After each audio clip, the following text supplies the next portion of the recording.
ሰላም ጤና ይስጥልኝ። ማርቲ ነኝ ከማርቲ ኤ ቻናል። ዛሬ ደግሞ የምሰራው ክሬም ከረሜላ ብለን የምንጠራው ኢትዮጵያ በጣም የምንወደውን ዲዘርት ነው። እዚህ ጋር አንድ ብርጭቆ ሆል ሚልክ አለኝ፣ አንድ ብርጭቆ ስኳር አለኝ፣ 4 እንቁላል አለኝ፣ ቫኒላ አንድ ሻይ ማንኪያ ነው የምጠቀመው።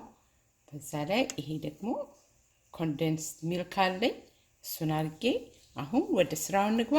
መጀመሪያ የማደርገው ስኳሬን ነው የማቀርጠው። ሳያርብን ብራውን እንዲሆን ነው የምንፈልገው፣ ጎልደን ብራውን። እንደምታዩት ቆንጆ ሆኖ ብራውን ሆኗል። እጄ ሳያቋርጥ ነበር የሚያማስለው። አሁን ይበቃዋል። የኬክ መጋገሪያ የምጠቀመው ከስር የማደርገው በእንደዚህ በመጋገሪያ ላይ ውሃ አደርግበታለሁ። ላይ እንዲህ አደርጋለሁ። ይህን ያቀለጥኩትን ስኳር በእያንዳንዱ የኬክ መጋገሪያ ላይ አደርጋለሁኝ።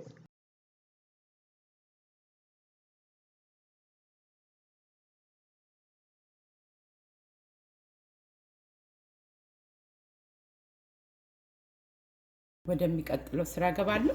4 እንቁላልን መምታት እጀምራለሁ። ብዙ መምታት አያስፈልገንም። አሁን ፕሪሂት እያደረኩ ነው ኦቭኔ። ልክ እንደጨረስኩ ለማስገባት 1 ብርጭቆ ወተት ሆል ሚልክ ነው የተጠቀምኩት፣ ኮንደንስ ሚልክ።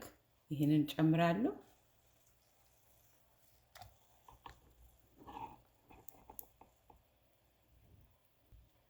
ምን እንደሚመስል ለምትፈልጉ ይሄን ነው። ከማንኛውም ግሮሰሪ መግዛት ይቻላል። 1 የሻይ ማንኪያ ቫኒላ፣ ግን አይብዛበት። 1 የሻይ ማንኪያ በቂ ነው፣ ጥቁር እንዳይልብን። ይሄን በደንብ ቀላቅለዋለሁ።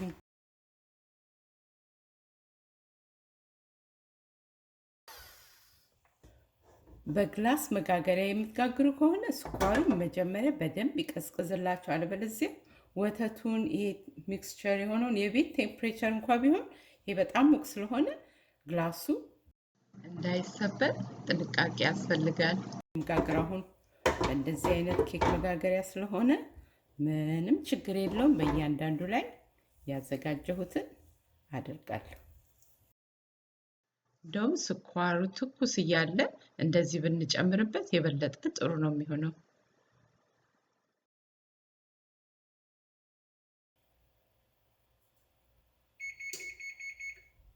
ይኸው ኦቭኔን እንደምትሰሙት ፕሪሂትድ ሆኗል። አሁን ኢትስ ሬዲ።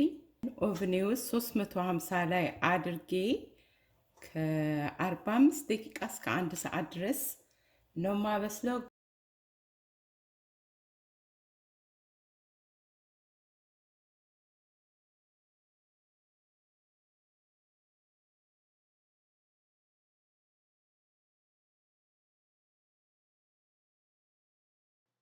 እንደዚህ አሁን ከፍ ያለ የሚመስለው ሙሽሽ ነው የሚለው።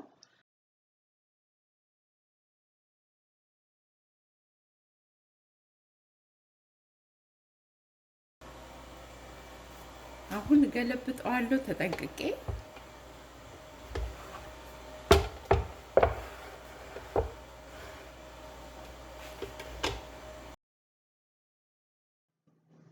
በጣም የሚያምር እንደሚያምረውም በጣም የሚጣፍጥ ክሬም ከረሜላ በሀገራችን አጠራር አዘጋጅቻለሁኝ። በዚህ ሀገር አጠራር ደግሞ ክሬም ካራሜል ይሉታል። ያው ነው አጠራሩ እንግዲህ ነው እንጂ ስሙ ያው ነው። ፍሏንም ይባላል። እንደዚህ ኢንዲቪጁዋሊ የተዘጋጀ ሲበሉትም የሚጣፍጥ የተረፈንን ፍሪጅ ውስጥ በማስቀመጥ ለቀናት መቆየት ይችላል። ለ3 ቀን እንደዚህ መቆየት ይችላል። ይሄን ይመስላል የዛሬው ዝግጅቴ። አይታችሁ እንደወደዳችሁ ተስፋ አድርጋለሁ። እስቲ ዛሬ ምሳሌያዊ አነጋገር እንደተለመደው ደግሞ አንዳንድ ያቀርብላችኋለሁ። ወደ ምሳሌያዊ አነጋገራችን እንግባና የዛሬው ጥያቄ እንደዚህ ነው። ደፋርና ጭስ ባዶ ቦታ። ደፋርና ጭስ 1 ያቃጥላል፣ 2 መውጫ የለውም፣ 3 መውጫ አያጣም፣ 4 አያወላውልም። የትኛው ነው መልሱ? መልሱም በኮመንት ላይ ጻፉልኝ። እንደዚህ የተለያዩ የምሳሌያዊ አነጋገሮች እንዳረሳ እንድጽፍላችሁ ከፈለጋችሁ በኮመንት ላይ አስታውቁኝ። ሌላ ላሳውቃችሁ የምፈልገው ነገር ቢኖር ኮሚዩኒቲ ፔጅን ቼክ እንድታደርጉ ነው።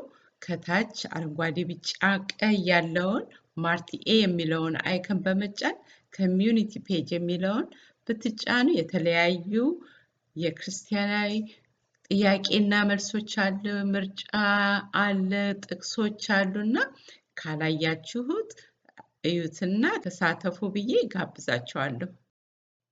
የዛሬ ስራዬን በዚህ ጨርሳለሁ። የእግዚአብሔር ጥበቃ በሁላችሁ ላይ ይሁን። በሚቀጥለው ቪዲዮ እንገናኝ።